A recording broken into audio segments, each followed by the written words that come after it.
ये एक सिंपल कहानी नहीं है, ये कहानी है स्पिरिचुअलिटी की, पॉलिटिक्स की और एक ऐसे लीडर की जो ना तो इलेक्शन से चुना जाता है और ना ही नॉमिनेशन से। ये कहानी है दलाई लामा की। लेकिन क्या आपने कभी सोचा है कि दलाई लामा चुने कैसे जाते हैं? क्या ये किसी कॉलेज में एग्जाम देने जैसा है या फिर कोई इंटरव्यू होता है? नहीं, इसका जवाब है रीबर्थ, यानी कि पुनर्जन्म से जुड़ा हुआ है। तो चलिए इस फैसिनेटिंग प्रोसेस को समझते हैं। मेरा नाम है सैयद सोबान, आप देख रहे हैं स्विच। सबसे पहले समझते हैं कि दलाई लामा होते कौन है। दलाई लामा कोई नाम नहीं है, ये एक टाइटल होता है। इसको ऐसे समझ सकते हैं जैसे ईसाई कम्युनिटीज़ के लिए पोप होते हैं, वैसे ही बुद्धिस्ट के लिए दलाई लामा होते हैं। अब तक कुल 14 दलाई लामा हो चुके हैं।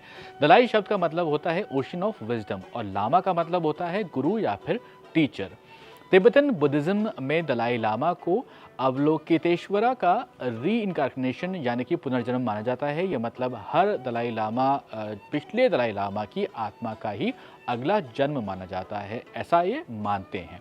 जब किसी दलाई लामा का निधन हो जाता है तो ये दलाई लामा का निधन तिब्बतन समाज के लिए सिर्फ एक लॉस नहीं होता है, ये एक नई खोज की शुरुआत भी होती है इनके लिए। 13वें दलाई लामा का निधन 1933 में हुआ था। उनके निधन के बाद उनका पार्थिव शरीर साउथ फेसिंग पोजीशन में रखा गया था। लेकिन एक दिन मॉन्क्स ने ये नोटिस किया कि उनका फेस नॉर्थ ईस्ट की तरफ मुड़ गया है। मान्यता के हिसाब से ये पहला सिग्नल था कि अगला दलाई लामा कहाँ पर पैदा हो सकता है। तिब्बतन बुद्धिज्म में डेथ के बाद सोल कुछ साइंस देती है, क्लूज जिसे मॉन्क्स डिकोड करते हैं। इसके बाद शुरू होती है एक स्पिरिचुअल इन्वेस्टिगेशन। अब सवाल ये कि दलाई लामा की आत्मा का पुनर्जन्म कहाँ हुआ है, कैसे खोजा जाता है? तो दलाई लामा की डेथ के बाद हाई लामाज यानी कि जो सीनियर मॉन्क्स होते हैं मिलकर क्लूज़ को इकट्ठा करते हैं। कुछ लामाज मेडिटेशन में जाते हैं और उन्हें सपने आते हैं जो क्लू हो सकते हैं। जैसा हमने आपको पहले भी बताया कि 13वें दलाई लामा के पार्थिव शरीर को रखा गया और जिस दिशा में उनका सिर मुड़ा उसे स्पिरिचुअल डायरेक्शन माना जाता है। इसी तरह से सीनियर लामा लामोई लात्सो के उन्होंने लेक टेस्ट भी किया था, उससे भी वहाँ पर कुछ मिलते हैं क्लूज। इस लेक में विजन देखे गए, उसमें विलेज हाउस या फिर पेरेंट्स की झलक दिखाई देती है। जब 14वें दलाई लामा की खोज जारी थी तब उनको तिब्बत शब्द आ का और माँ फ्लोट करते हुए उसमें नजर आए थे। उन्हें इसी लेक में 3 मंजिला मोनेस्ट्री भी दिखाई दी थी जिसे छत जो है उसकी टर्कोइज कलर की थी और गोल्ड कलर का उसमें वर्क भी था। फिर उनको एक छोटा सा घर दिखाई दिया। ये सब देखने के बाद उनको ये लगने लगा कि आ शब्द से आमदो को रेफ़र किया जा सकता है जो कि एक नॉर्थ ईस्ट में प्रोविंस है। इसके बाद एक सर्च पार्टी इलाके में भेजी जाती है। इसी तरह से एस्ट्रोलॉजी और ओमेंस भी देखे जाते हैं। ये सब काम एक्सपर्ट्स और सीनियर मॉन्क्स करते हैं। इससे साइंस के बेस पर एक पोटेंशियल एरिया को आइडेंटिफाई किया जाता है और वहाँ पर सर्च शुरू की जाती है। ये सर्च पार्टीज जो होती हैं वो जगह जगह घूमती हैं, गाँव-गाँव जाती हैं। 1939 में मॉन्क्स एक गांव पहुंचते हैं। टैक्सटर नॉर्थ ईस्ट तिब्बत में है। वहीं पर 2 साल का एक बच्चा मिलता है, लाहामो धोंदुप उसका नाम था। मॉन्क्स ने इस बच्चे को कई टेस्ट दिए, बच्चे को वही चीज़ें दिखाई जो पिछले दलाई लामा की थी। कुछ असली थी और कुछ नकली थी। बच्चा सही सभी असली आइटम्स को पहचान जाता है।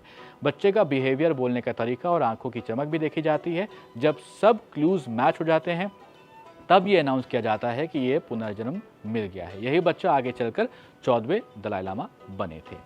अब इसके बाद रिकार्नेटेड चाइल्ड को मोनेस्ट्री में लाया जाता है। फिर शुरू होते हैं इंटेंस ट्रेनिंग का दौर जिसमें कि बुद्धिस्ट फिलॉसफी समझा जाती है, मेडिटेशन कराया जाता है, लैंग्वेजेस उनको बताई जाती हैं और लीडरशिप की प्रैक्टिस भी उनको वहाँ पर कराई जाती है। दलाई लामा की ऑफिशियल एंथ्रोनमेंट सेरेमनी जो है वो भी होती है जिनमें उन्हें रोब पहनाया जाता है और उन्हें समाज में उन्हें अपना वो स्पिरिचुअल लीडर मान लेते हैं।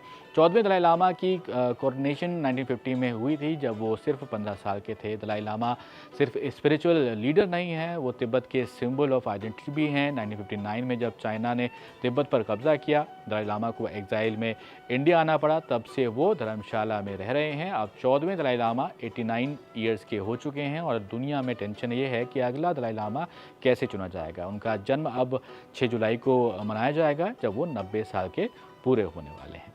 चाइना ने ये कह दिया है कि अगला दलाई लामा वो चुनेंगे, लेकिन तिब्बतन गवर्नमेंट इन एग्जाइल का यहाँ पर कहना है कि दलाई लामा का री इनकारनेशन सिर्फ तिब्बतन परंपरा के मुताबिक होगा, ना कि चाइनीज़ कम्युनिस्ट पार्टी के ज़रिए। दलाई लामा खुद भी कह चुके हैं कि अगर मुझे लगेगा कि इंस्टीट्यूशन को ख़त्म करना चाहिए तो मैं उसे ख़त्म भी कर दूंगा। 14वें दलाई लामा का कहना है कि अगला दलाई लामा फ्री वर्ल्ड में जन्म ले सकता है। या फिर वो अपने सक्सेसर को खुद सेलेक्ट कर सकते हैं। लिविंग रीइंकारनेशन के कॉन्सेप्ट के तहत इस समय चाइना और तिब्बतन सरकार दोनों की नज़र इस प्रोसेस पर है, क्योंकि ये सिर्फ फेथ का मामला अब नहीं रह गया है, ये आइडेंटिटी, पावर और पॉलिटिक्स का भी जो है यहाँ पर लड़ाई इसकी बन चुकी है। लेकिन आज के दौर में ये प्रोसेस सिर्फ स्पिरिचुअल नहीं रह गया है, अब इसमें जियोपॉलिटिक्स, आइडेंटिटी और इंटरनेशनल डिप्लोमेसी भी शामिल पूरी तरह से हो चुकी है। वैसे 14वें दलाई लामा अपनी किताब वॉइसेस फॉर द वॉइसलेस में ये कह चुके हैं कि अगला दलाई लामा चीन से बाहर पैदा होगा। अब सवाल ये कि क्या अगला दलाई लामा तिब्बत में जन्म लेगा या फिर भारत में लेगा या फिर कहीं और। आपको क्या लगता है क्या होने वाला है? इंतज़ार है 6 जुलाई का, जब 14वें दलाई लामा अपने उत्तराधिकारी का नाम की शायद घोषणा कर दें या फिर कोई संकेत दें।